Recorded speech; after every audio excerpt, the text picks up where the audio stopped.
This wonderful lady who is going to be walking us through this today, her name is Teri Hofford. She's a body image activist and a photographer, and I met her at the NEDIC conference, which is the Canadian Eating Disorder Conference a few years ago now. We were just chatting off screen about that. It's like so much has changed for both of us in those years. Yes. And Teri does some amazing work at helping women get back into their bodies, feel empowered, and at the very least get to a place of neutrality instead of negativity. So I feel like all of us could use this right now. Yes.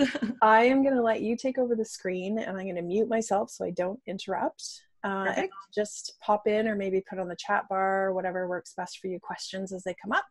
Yeah, the chat function will probably be the best way to work. Or if you want to just like cut me off and be like, Teri, hey, I have a question. No, whatever. Either way works. We will make it work. Yeah, I'm like, it's so informal. It's totally fine. I love it. Okay, amazing. So I'm going to hit mute and let you take it away. Perfect. Thank you. All right. Awesome. Well, thank you guys for joining me for 5 reasons why you look like shit in photos as well as on screen. So I should say that title is completely clickbait. It is not actually true. And that's exactly what we're going to cover today. It's actually reasons why you think you look like shit in photos and not actual fact. So I am going to share my screen here so I can show you the presentation that goes with it. It's a bit more visually stimulating than my face, I think. So here we go. Ta-da. So you still get to see me up in the corner. Don't worry, we're still here. All right. So a few things first. If you have little humans running around, you may want to put headphones on because I tend to curse and swear because I do it with passion, not with negativity, but it may pop out of my mouth. So if you care about them hearing that, put on your headphones. Second of all, yeah, just have fun with it. If you have questions, obviously, Kerri's going to post them in the chat here for me if there's questions that come up, or if you want to add anything as I'm talking, absolutely feel free. And then if you have questions at the end, we'll have a little Q&A period there as well. So first and foremost, as Kerri said, I'm a body image activist, but I'm also a boudoir photographer, which means I have had the pleasure of seeing probably about 200 women a year of all different shapes and all different sizes. And I started to notice a few trends starting to pop up about things they wouldn't like when they looked at themselves. And as a result of that, I started to do a bit more research into why that might be the case. And it really summed up to about 5 different reasons why people didn't like the way they looked. And hopefully this will give you a bit of education to help you realize that, oh, maybe I don't actually look as bad as I think I do, and it really doesn't matter what I look like at all at the end of it. So it'll inspire you to do more Facebook Lives, to show up more in photographs, and just document your life because it is worth it. All right, so let's get going. All right, so the first reason, and this is probably one of the bigger ones, is that you have literally been staring at a reflection of yourself your entire life. Like, think about it. Unless you look at photos of yourself every day, the only way you ever actually see yourself is when you look in a mirror or a reflection of a window or things like that. And at first that might not seem, you're like, well, I still look like me, whatever. But the thing is, your face is not symmetrical. And the thing is, the way our brain is wired is to get really used to representations of things. So if I'm used to seeing my face one way, and all of a sudden I see a photo of myself and it is the reverse of that, my brain is going to say, whoa, that's not me. That's uncomfortable. And because of diet culture and everything we've been taught about being women, we assume if it's uncomfortable, it must mean that it's bad. And I look terrible in photographs or on camera. And the crazy thing is, if you, depending on the cell phone you have, most cell phones actually know this to be the case. So when you take a picture of yourself that is like front facing, it will reverse it. So it is your reflection. So you are more comfortable with it than if it is the way that other people see you. And it's interesting because like when you show your photos to your friends and they're like, what the hell are you talking about? Like, you look amazing in this photograph. And you're like, I don't know what you're talking about. Like that, I don't even recognize that person. And that is really it, because the only way your friends ever see you is that way is the way you look in photographs. So it's pretty interesting when you think about it that way. So I have a few examples that I'm going to show you of, I did a project at my studio to kind of prove this point. Let's be clear, I do like science projects. They're not based in any sort of like real psychological studies like with math and things, but for the most part, it gets the point across. So this is my friend Ivy that came in to partake in the project. So the original photo I took is this one over here on the left. So this is how I see Ivy, is this girl here. And then when I showed her a bunch of photos of her, and I had her pick one, she actually chose this one over here because that is the way she recognized herself, because this is how she sees herself in the mirror. And you can see, even looking at the swapped version of the face, the symmetry is not there at all. Even the way we take our selfies, we usually will hold our head one angle more than the other. We all have a good side. All sides of you are good, FYI. But we all think we have a good side. And so when we see the other side, we immediately dismiss it as bad. And the thing is, that's not the case. It's just different than what you're used to seeing in the mirror.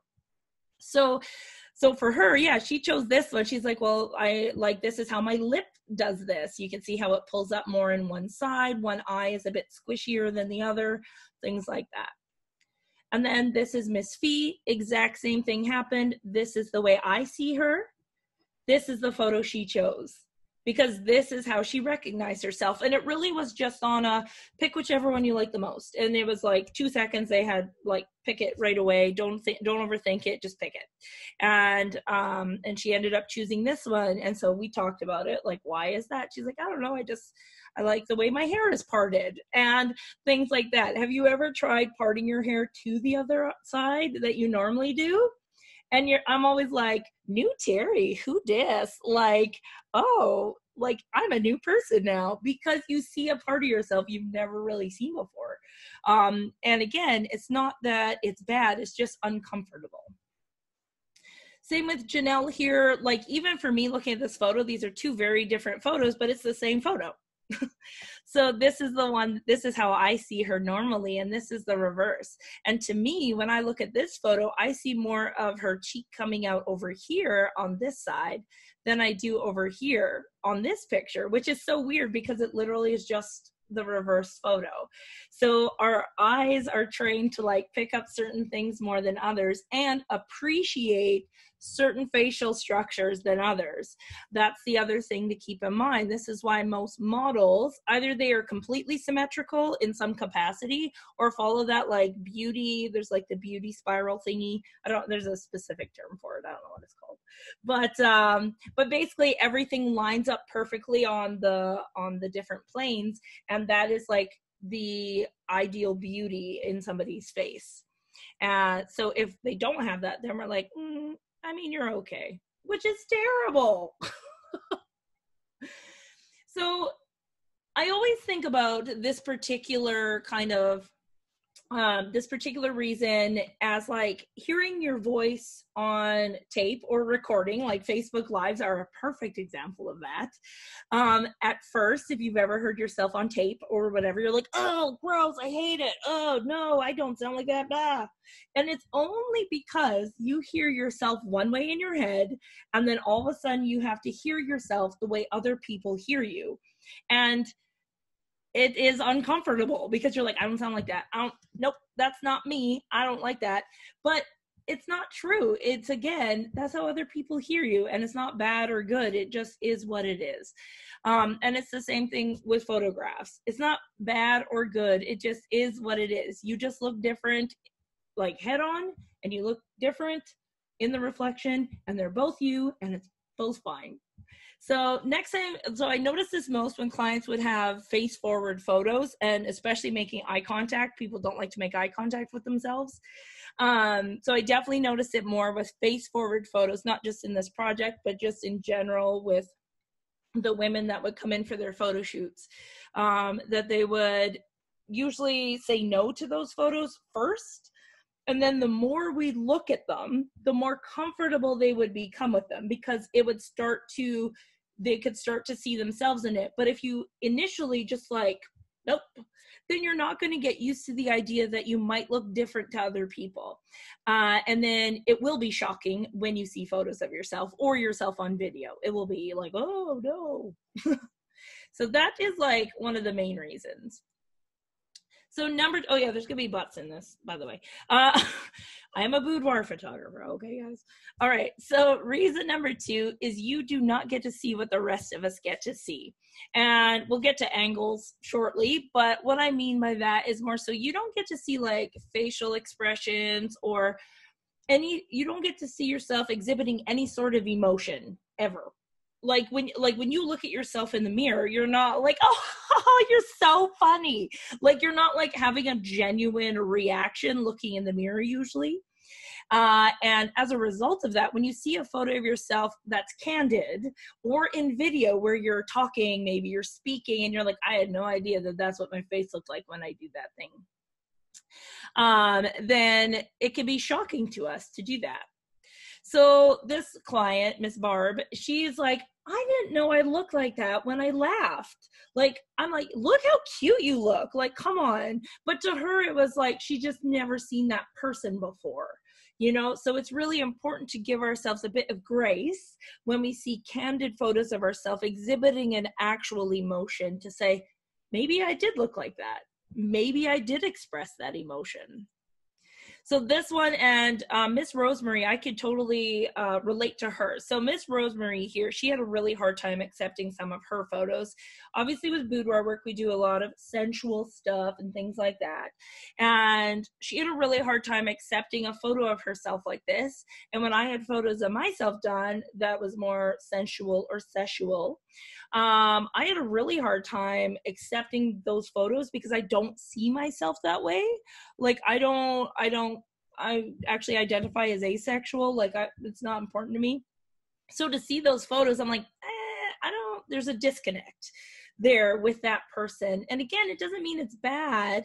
Like the photo's not bad. It just means that it's uncomfortable for me to see myself looking that way.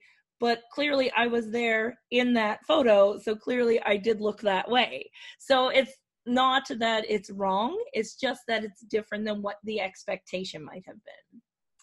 You don't get to see yourself when you're looking at your person. Like when you're like fully engaged in loving on somebody, or how you look at your kids or things like that, you don't get to see the facial expressions that they fall in love with. You don't get to see the way like people scrunch up their nose, or like all the little things their eyes crinkle when they look at you. So good news, we're on reason number 3 with that little segue from Facebook. Thanks for holding on, ladies. Thanks for holding on. We got it. So this is a huge one too that I noticed, and actually an expectation that I set with clients before they have to see photos of themselves, or videos for that part too, because I do some videos for them as well. But usually over the period of our lives, we've trained ourselves to hyper focus on certain parts of our face or our body whenever we look at any photos of ourselves, even the ones our friends tag us in on Facebook, professional photos, when we go back and rewatch our lives, things like that. We like go like this, like hyper focus, because our brain is trained to go to the negative all the time. So, and when it's with us, it's super self-deprecating. We're like, oh, how can I improve upon this next time? Stop that. So I think it's really important for people to understand that when you're so busy looking at this tiny little thing, like whether it be your nose or your boobs or your tummy or whatever, your arms, you're missing the entire context of what you're taking the photo of, or what was being done in that photograph. Because you're so busy looking at that, you're missing everything else. How you felt in the moment, how excited you were, how much fun you were having. And you throw all of that away to focus on this tiny little thing that literally nobody else cares about. And the people that do care about it are not people that you should care about. To be honest, what's the saying? Everyone's got opinions. They're like assholes, right? So yeah, but it's really important to understand that. And I even notice this myself when I take self-portraits.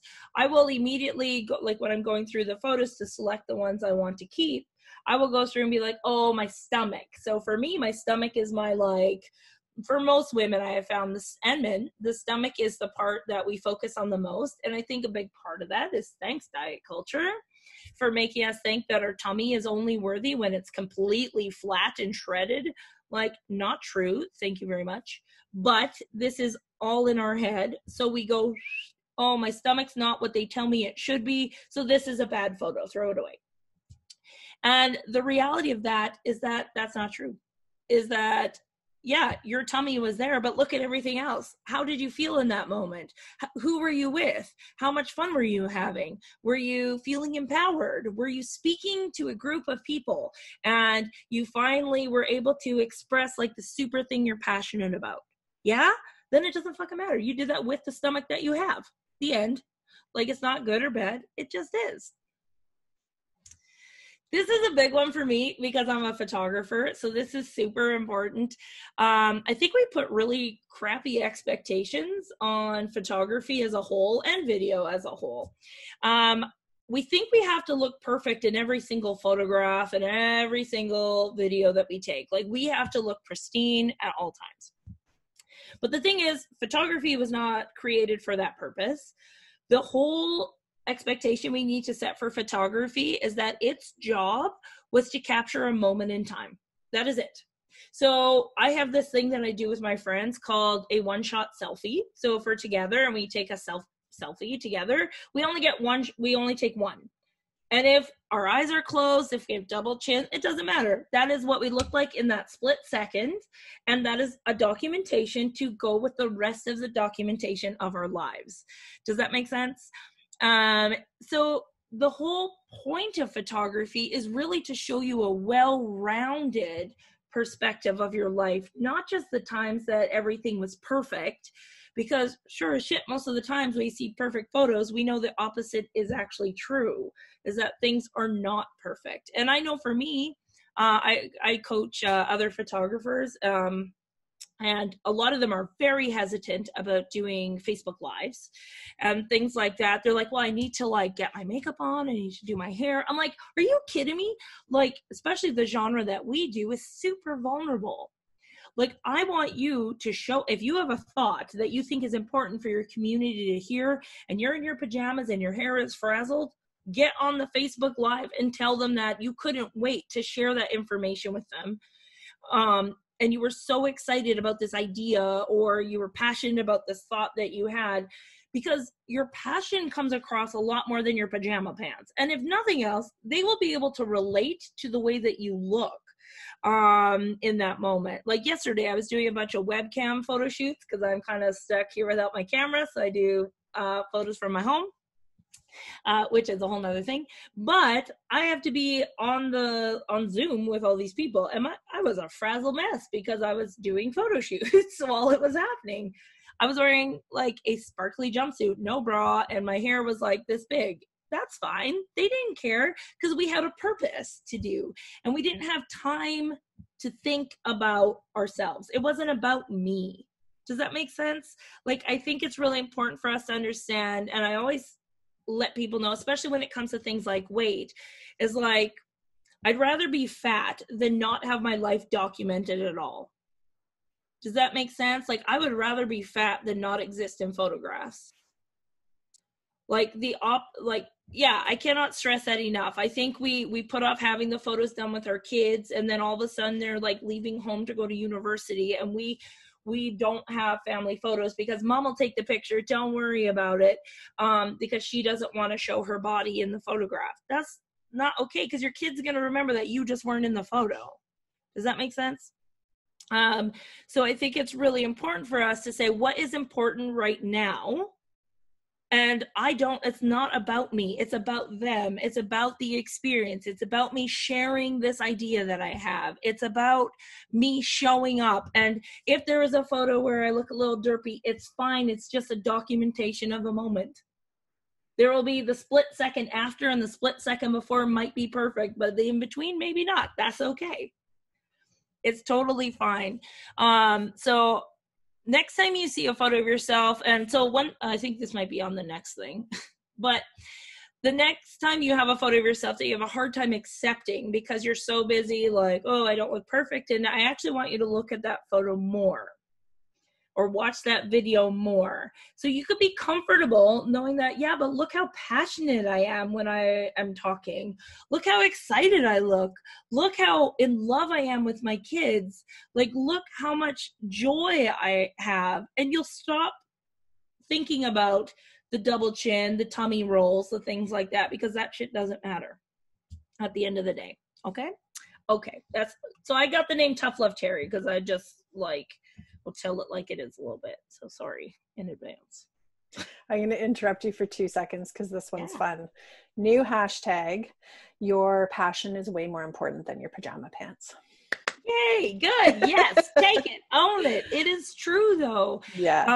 And I know for me, like I used to, anytime so the way our brain works is obviously when your anxiety comes up, you're like super nervous about something. So if you have a speaking engagement or things like that, your brain, so you're anxious. So that means your stress levels are higher. You can't critically think as easily, but also put your mind into a negative frame of mind. So everything that you maybe have pushed away and been able to deal with before, like you're like, no, I'm a positive person, all of a sudden comes bubbling up. Anytime I would go to do like a speaking engagement, I would be like, oh my God, what am I going to wear? Like, I have to really care about how I look on stage. Like, this matters. And then I always have to have this like little argument in my head, like, Teri, they're not paying to come see you talk to see what you're wearing. Like, this is not why they are showing up, you know, like, or like even Facebook Lives or things like that. Like, obviously, you probably don't want to have like food on your face, but even if you did, whatever, nobody cares. People care less about you than you think they do. I think that's really an important thing as well.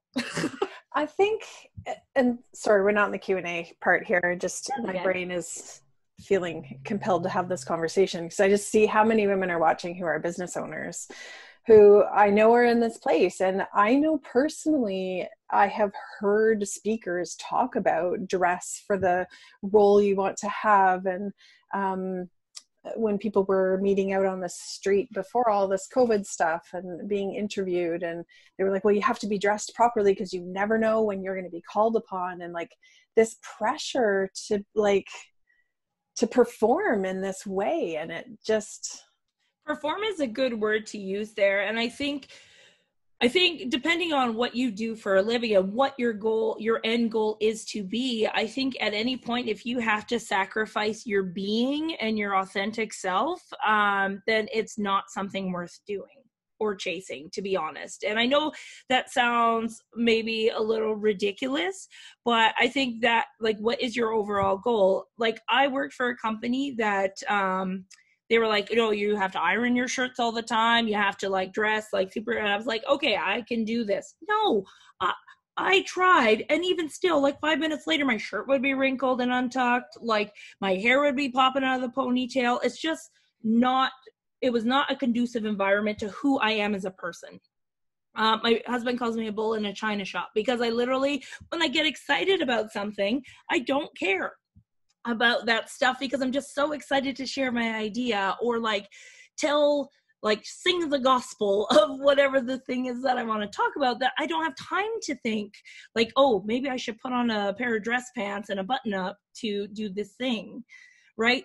But that's not in line with me. That person might be, that kind of style might be in line with somebody else, and that makes them feel confident. It makes me feel less confident, so I'm unable to do what I'm meant to do. Does that make sense? It does. And I feel like this is becoming a therapy session for me because I mean, trying to get my YouTube channel going, and that's one of my big blockers, is trying to make it look right. And I cannot tell you how many times I felt passionate about something in a moment. I've recorded it and no one has ever seen it. No, that's the thing. So when I tell people that want to do a YouTube channel or things like that, because I just had this conversation with one of my mentees yesterday, is that you can have, like, let's say you have production quality videos, schedule those like every Monday or whatever. So, okay, on Friday, I'm going to get dressed up, I'll have my hair and makeup done, and I'm going to record 4 videos on that day. So then you have every Monday, there's a new production quality video coming out. And then the other ones in between, when you have that spark of an idea, you're out walking your dog, you're holding your baby, like whatever your thing is, record yourself on your cell phone as you are in that moment, because you can't wait to share that.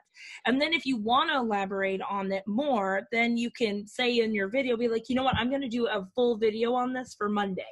And then that, but I think people need to see us at our realest, like, especially now more than ever. That's how we connect with people, is not the false version of somebody. I would rather see somebody that looks like me, which is like guacamole stains on their shirt from eating tacos all the time, or like just not caring less about how they look and caring more about what they have to say is more important to me than anything else. Does that make sense? Especially nowadays. So many people have a lot to say, but it's not necessarily good shit, you know? Well, and I think Brene Brown talks about this a lot. And yes, I'm on Brene Brown again. I talk about her a lot lately because I'm just like really... Oh, I'm reading her book right now. Where is it? I'm listening Wilderness. to Daring Greatly is the one I'm in right now. But she was talking just about her TED Talk and how when she started to actually critique, what she saw was the places where they critiqued her was on her appearance or her like mothering, parenthood stuff. Like that's because these are the two key triggers. And so she says, like, those are the cheap seat people that we need to stop giving them any ounce of our power or our care, because they're not in it. They're not getting messy. They're not producing videos. Like, they're not doing the work. So screw them. And I think that's what you're saying is, if the people who would like to critique you can bugger off, like we just enough. We don't need to listen to them and stop being so small because of them. Absolutely. Like, especially, here's the thing, in my experience anyway, those people, the ones that have the most to say, are the ones that least invest and support your business to begin with.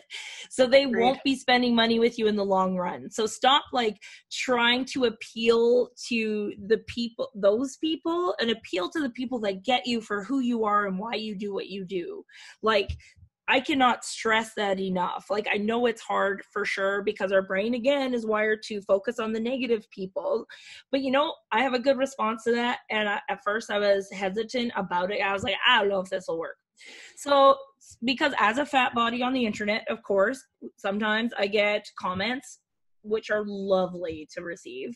Oh, yes. But what I started to do, I actually started, like, so if somebody's like, you're a fat whale or whatever, I would respond with like, you know what? You are loved and valued. And like, what can they say to that? Nothing. They're like, thank you. Like, literally, it's like the best like suppressant ever. It's like literally killing them with kindness. And it's kind of like, it's kind of fun to do it. So a person who does it amazingly is Rain Dove Model. They're I think they're non-binary is the way that they specify. But it gets like tons of hate messages all the time, and will always repost them with their response, which is the most beautiful communication I've ever seen in my life. And they have a statement that's like, educate, don't hate. So if we respond hate with hate, and you never win internet arguments, just an FYI. But if you respond hate with hate, you're just fueling the fire, and that's exactly what they want. But if you can respond in kindness and help that small person feel seen, they will not only think twice before doing it, but they'll definitely go away because they know they're not getting to you. And you'll feel better because you took the higher road, and you're like, that was high vibration, Teri. And the more you can cater to that person, the better everything will be. Awesome. Okay, I'll mute myself again and stop interrupting your presentation. Oh, that's okay. We're actually on the last reason here, so then we'll have Q&A, so we're good. All right, so number 5.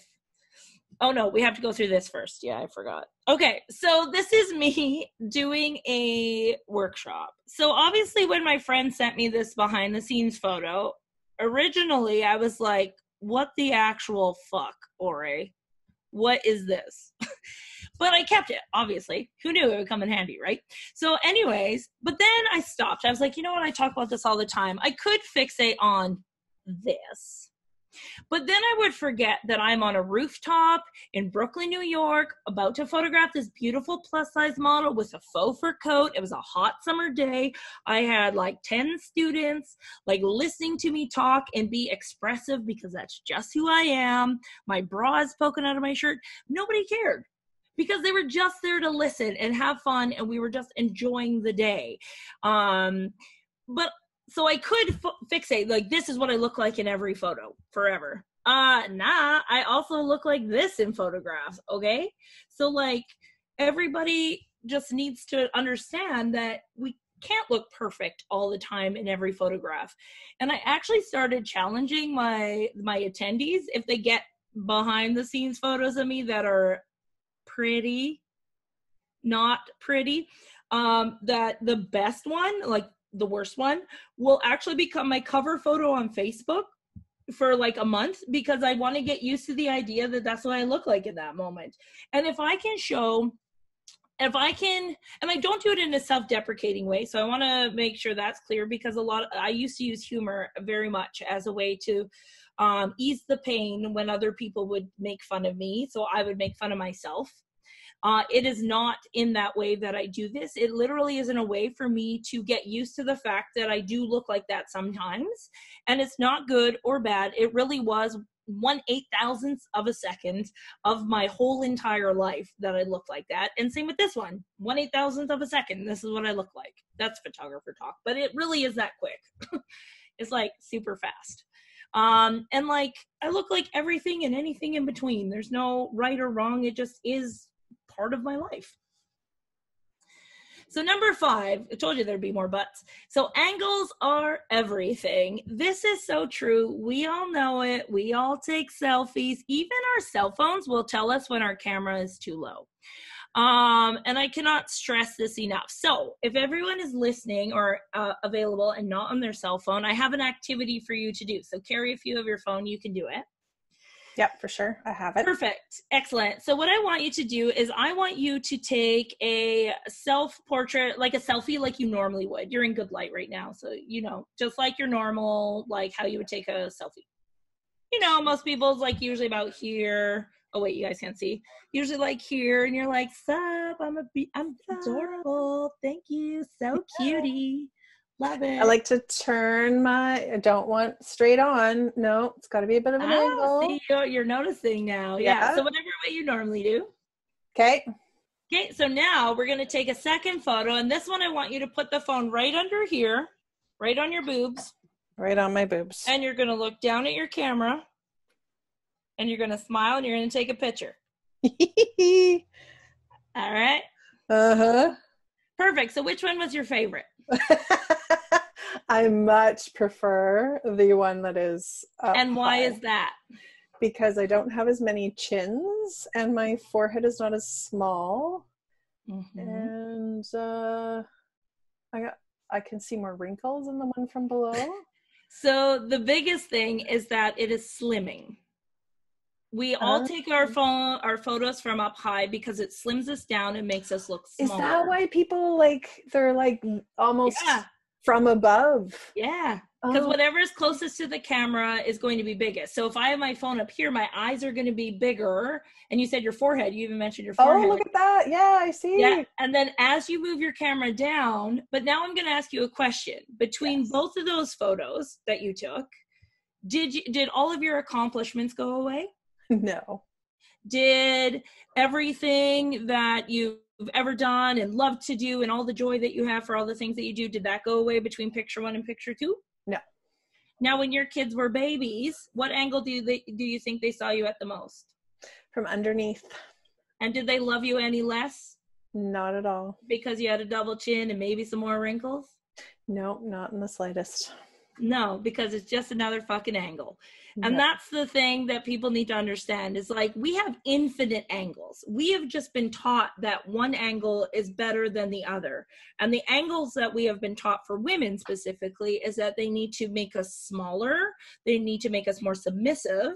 And the opposite is true for men. As photographers, we are taught men need to look aggressive, powerful, and strong. And how we achieve that is by shooting head on, by shooting up at them to make them look more powerful, And so I started shooting women that way because I was like, women need to look this way too.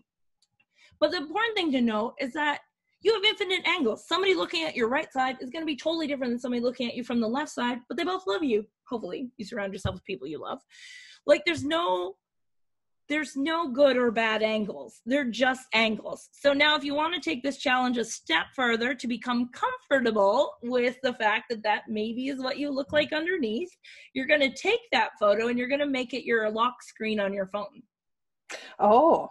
So that way you have to look at it every day. Every time you go to your phone, you'll see your double chin or triple chin, however many we have, your wrinkles, up your nose, your smile. Wow. All the things. Exposure therapy is a thing for a reason, my friends. Yeah. And that is, isn't it amazing? We avoid it so much, right? Like, I think even Brene Brown said she has never watched her first TEDx talk. And how many people I know who do not watch their videos, and will not look at photos of themselves. And it's really sad because then what happens is that you don't get comfortable with it. Yeah. Does that make sense? So I don't think I have anything else after this, but maybe let's click. Oh, yeah, this is important. Okay, fine. I'm like, okay, fine. And then we'll finish up and do the Q&A and continue that conversation. But yeah, this is like super true. So loving your body when it's perfect is like loving your kids only when they're good. Right? It's true. It's not possible. Basically, and here's the thing, and I talk about this a lot, is that I don't want you to actually love your body, to be honest. That's a lot of pressure to put on people. Like, it's just another thing for us to fucking fail it, because we have spent 25 plus years hating ourselves. You're not going to undo it in a day, a week, a year. Like, it's going to take twice as long to undo what you have done. So I think right now for people to focus on body neutrality and body liberation is way more beneficial to get you doing stuff, because the whole premise is that I am doing the thing with this body. It helps you correlate the idea that your body doesn't hold you back from doing these things, or the way you look doesn't hold you back from doing these things, and that you can still accomplish amazing things with the body that you have. Does that make sense? It's perfect. And it's part of why I invited you, because I share that same thing. And I recorded a video last summer when I was at the cottage, just in that same vein, after having a text conversation with one of my clients. And, like, you don't have to love your body. And there was no way, from where I came from to the, my binge eating and bulimia and all the like exercising to injury place, to love my body way too far. Yeah, it's like such a pendulum swing. I'm like, because then it becomes like, I have a fun little graphic that I made, like what we think body positivity is, and it's like #BOPO, #body positivity, and like, nope, it's involving unpack and all that crap that got you to where you are first, so you can be like, my body is what it is. It is always changing. I will still do the things I want to do. And then maybe you can work your way towards body positivity. But it's like, the story that I share is from the movie, The Wedding Planner. And I don't know, it's a Jennifer Lopez movie from like our childhood, right? And in it, she's talking to her dad about this arranged marriage. And she's like, I want to have the love that you and mom had. And he said, that was an arranged marriage. We hated each other on our wedding day. She was like, I don't understand. How did you go from that to what I witnessed? And he said, I got sick and she took care of me. And that led me to appreciate her. And then that appreciation grew into friendship. And then that friendship grew into love. And I feel like that is what we're doing with our bodies, depending on the level of disconnect, the degree of psychological warfare you have embarked on, will depend on how smooth, how quickly, and how uncomfortable or comfortable that transition can be. Yeah, absolutely. All right, so let's read a few of the things. So Lauren is loving all of this. Oh, thank you. And wants to share it far and wide. So I told her I am, in fact, recording this. And what else? Let's see. There's quite a few here.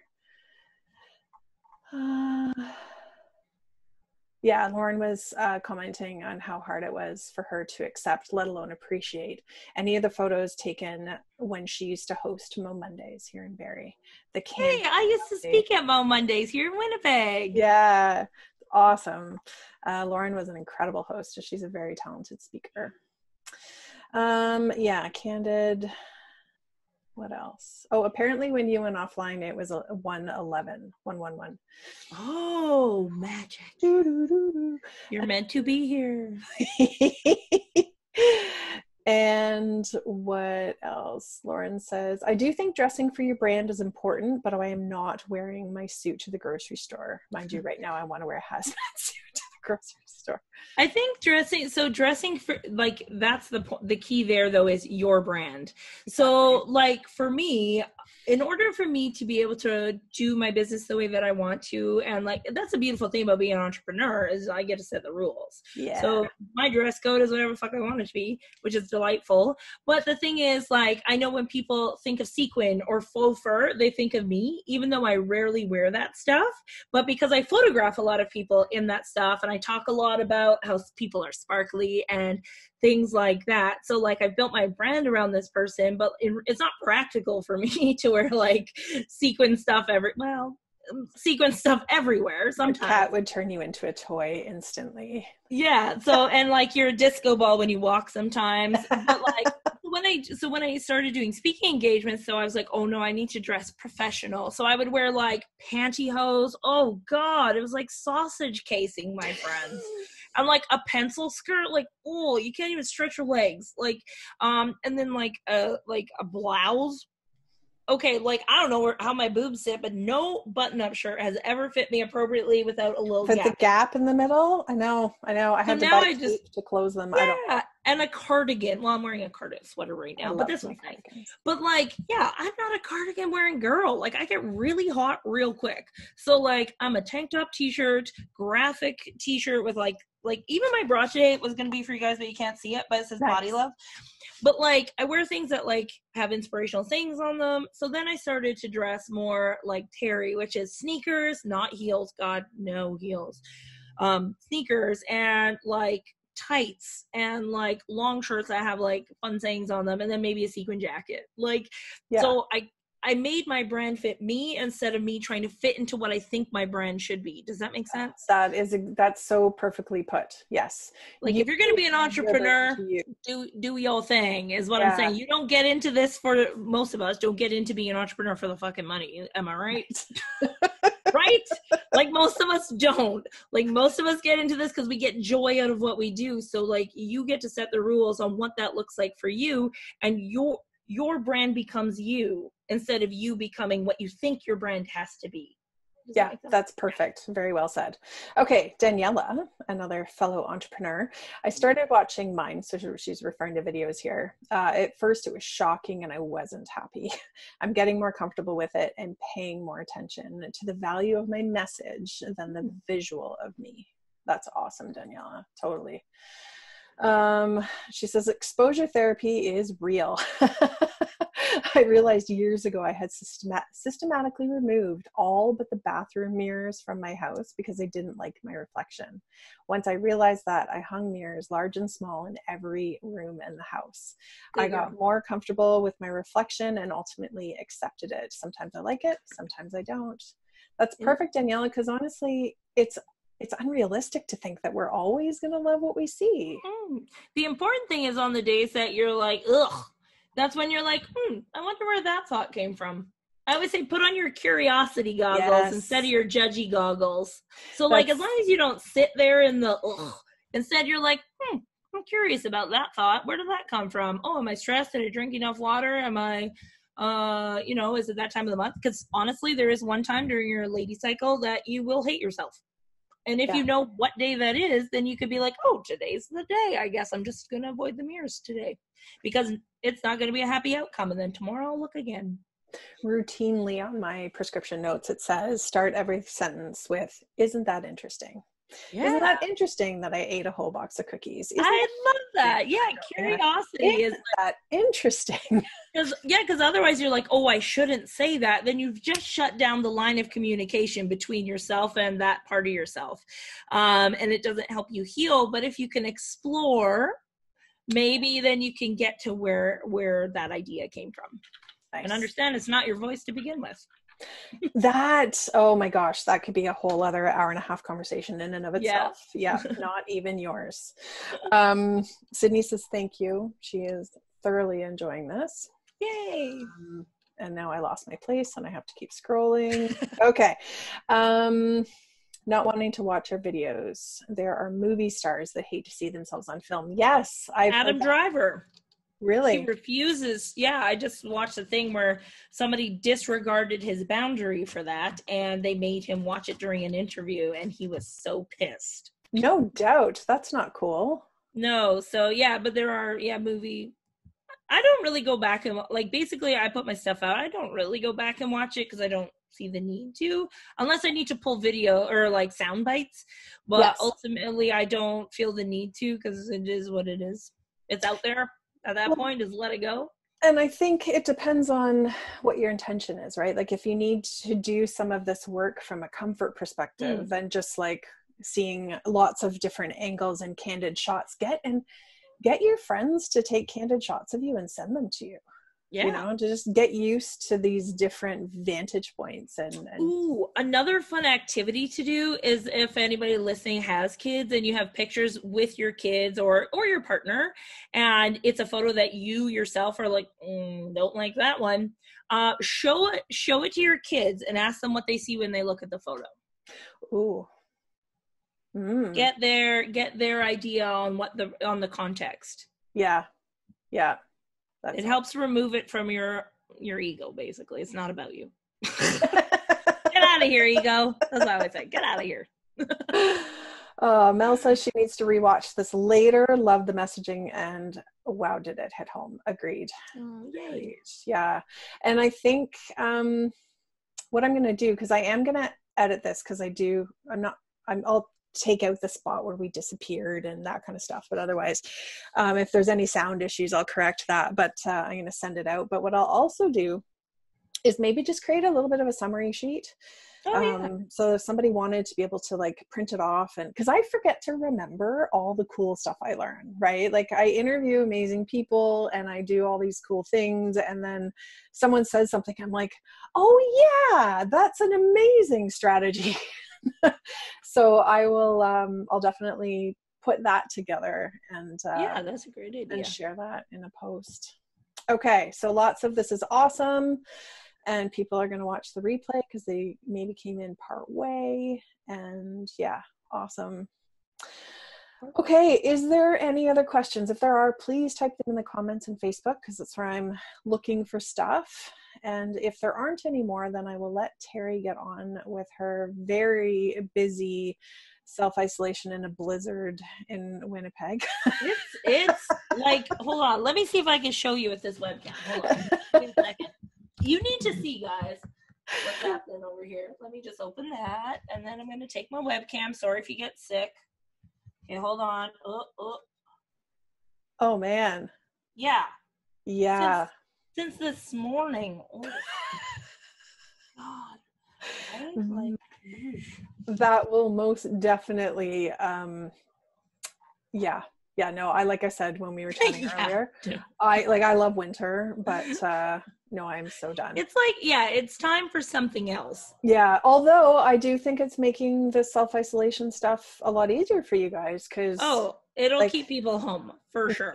When you talked about nice lighting, it's just because the window is right there and it's a sunny, gorgeous day. It's amazing. Yeah, but we've had some of the crummy stuff. So thank you, Lauren. That's a really great reminder. Where can we connect with Teri? Oh, yeah. So so first of all, I am a boudoir photographer. So if you don't like semi-nude to nudie bodies, then maybe don't follow me on Instagram. But if you want nudie bodies of all different shapes and sizes to help improve the representation of beauty and bodies, then you can follow me on Instagram at Teri Hofford, and I will spell it because people fuck it up all the time. So it's TERI one R, Hofford. Teri Hofford. So that's where I'm probably the most active. I think I'm in your group. I'm in this group. Applaud your bod. So if you have questions after this is done, you can also tag me. But on Facebook, I'm Teri Ledgerwood because Teri Hofford got in trouble with the nipple police. So this is what happens with my line of work friends. So Teri Ledgerwood is my married name. So that's where I am in the group. And on Facebook, if you want to follow my business page, it's just Teri Hofford is my business page. I'll send you. Perfect. Oh, we've just put it into the comments, but when I do that little like summary sheet, I'll throw all that in there too. Yeah, most of my ranty stuff happens on Instagram. Like when I'm like, I had a thought and people need to know about it. It's usually on Instagram. So that's usually where that goes on my posts or stories. Perfect. Also, that's where in my Instagram stories is where I conduct like research. So if you ever want to be part of a fun project. I was so bummed that I missed your webcam one. I was like, oh, but by the time I saw the post, there was like a million. Oh, you comments. Can still get in. Oh, you can still book a session. Well, now you got to pay, but you can book a session for a webcam session. Sweet. Okay, amazing. It doesn't look like there's anything more coming through, so I will let you get on to your snowy, wintry day. Thank you. And I cannot thank you enough for doing this today. It was very timely, much needed, and yeah, thank you. I appreciate you inviting me to come in and talk about it. This is my jam. Yes. That's what I like to talk about. Well, and that's why I picked you, because you yeah, you're on brand with my brand, which is the whole like, can we just keep this real and yes, and not too fluffy, you know? Like, I am not a fluffy. Well, I mean, I'm fluffy, but I'm not a fluffy person. I think the biggest challenge that I have with when I start talking about positivity and sharing, it's that whole, again, like you were just saying, this concept of like, it's some superficial, like all bodies are beautiful. I'm like, but the beauty part is irrelevant in the, like, yes, we need to acclimatize ourselves. We have been taught that fat bodies are gross and ugly, and insert any word you use in a self-deprecating tone. None of those belong to you. They were all taught. And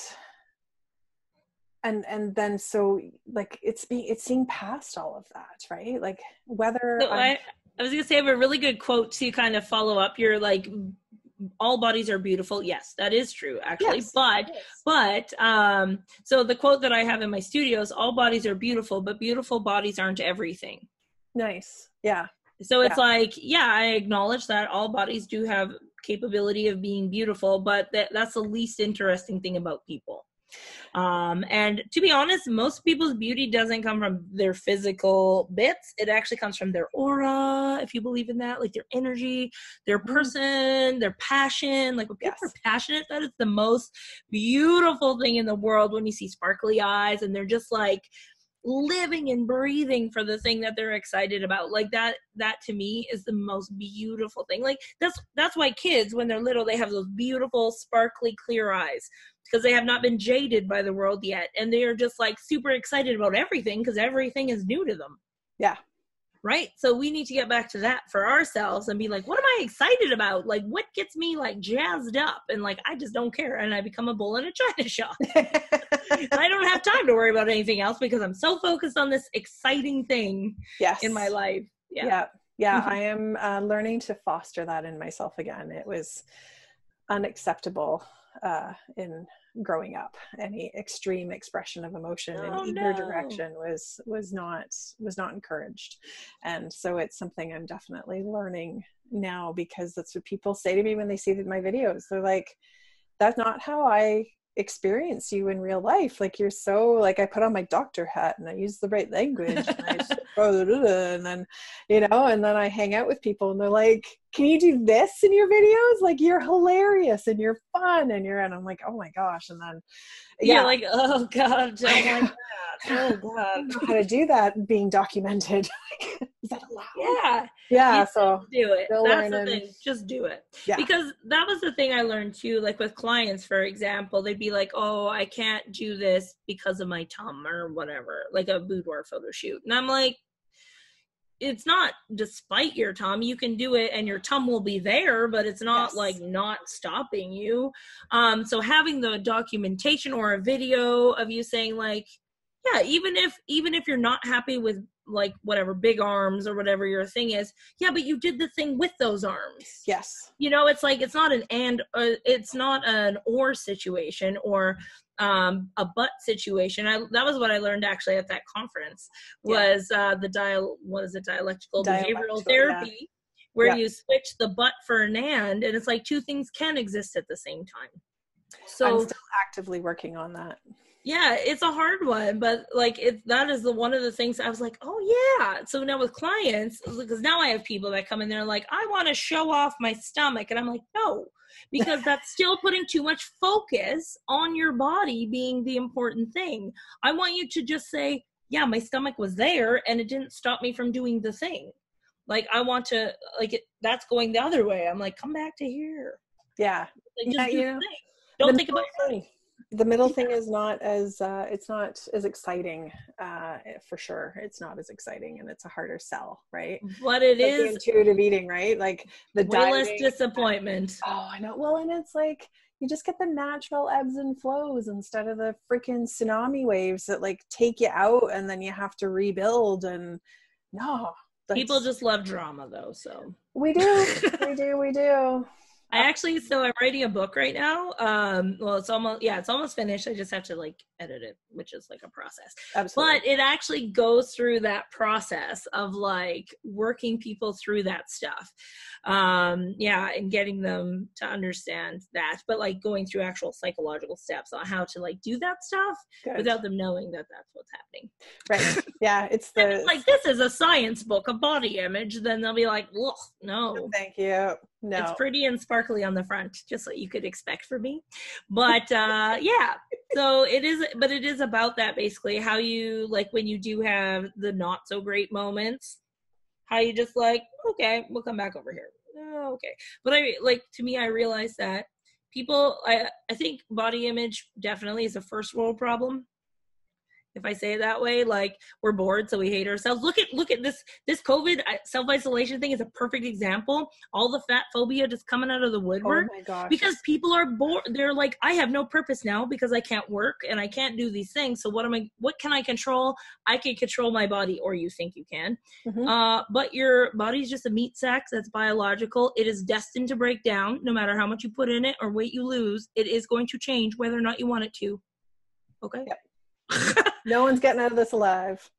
No, and it's like our body literally is designed to change with us. Like, and I think like, but we have these expectations, just like the photo thing, that it should remain this way forever, but it is a biological organism, which means it will respond to the environment, to stress, to food, to things like that. And it will change and change and change and change. It'll grow and get older. And if you put all your confidence and all your value in this thing that is literally designed to break down, what the hell do you think is going to happen? All that confidence and all that value is just going to go away when everything else starts to go away. So it's better that you build your character in something that is not about your body. Yeah, because that is more sustainable. That is my final note on that. And it's absolutely perfect, because that really at the end of the day is, the goal of, I think all of the work that all of us do is to bring you back to understanding fundamentally that you are worthy and that you don't have to do anything to be worthy. You need to be you and show up and be authentically yourself. And whatever package, Lauren, I'm going to quote you wrong, but in her her talk, her body image talk, she just talks about how like it's just the wrapping paper, like the gift is what's inside, and whether you wrap it in like beautiful foil fancy pant stuff or you wrap it in newspaper, the gift is what's inside. And I think that, yeah, that's beautiful. So before I let you off the hook, I do need you to tell us that quote again so I can type it in. All bodies are beautiful. But beautiful bodies aren't everything. Beautiful bodies. Oh, I think it's everybody is beautiful, but beautiful bodies aren't everything. Yeah. Something like that. Everybody is beautiful? Yeah. Everybody is beautiful, but beautiful bodies aren't everything. Yes. Nailed it. Okay. You are amazing. Thank you so much. You're very welcome. Thank you. We will talk again soon. All right. Thanks, guys. Okay. Bye.